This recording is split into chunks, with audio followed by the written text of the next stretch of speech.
morning, viewers. Welcome to my brief devotion titled Fresh Bread.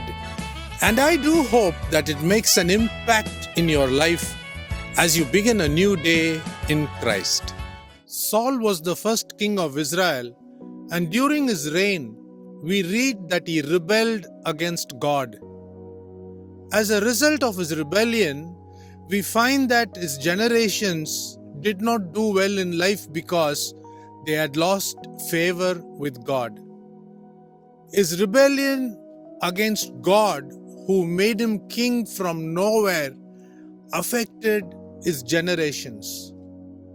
Now, going back to Eli the priest, it is mentioned that he never raised his sons in the fear of God, though they ended up being judges in Israel.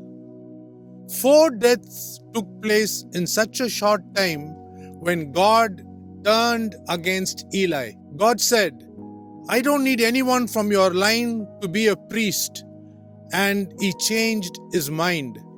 Read 1 Samuel chapter 2, verses 27 to 33. King Solomon, the son of Bathsheba and David, was loved so much by God even when he was just a little baby. Read 2 Samuel chapter 12, verse 24. After he grew up into a man, he became sensual and began to feed his flesh in spite of God's promises to him. It is disheartening to see that not a word is mentioned about him in the Heroes of Faith Hall of Fame in Hebrews chapter 11.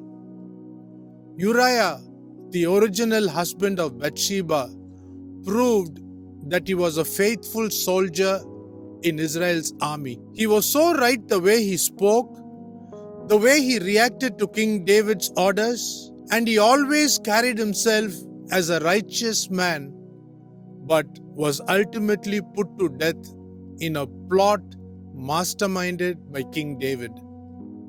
Not one good word has been mentioned by God about Uriah. It was all about King David, who committed so many sins in such a short span of time.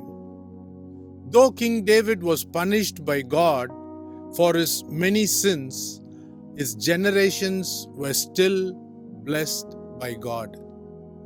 God's grace is superior any day to man's wisdom and righteousness.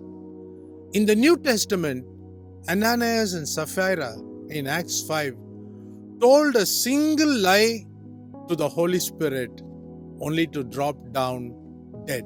On going through the whole Bible, the Old and the New Testament, we find that there is no set pattern how God reacts to man's sin.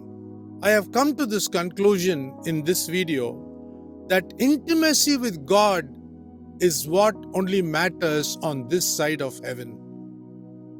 Solomon had all the wisdom in this world given by God himself, but he fell. But David, on the other hand, received copious grace that he could eventually get up every time he fell. Think about it. Grace is greater than man's wisdom and righteousness. Have a great day.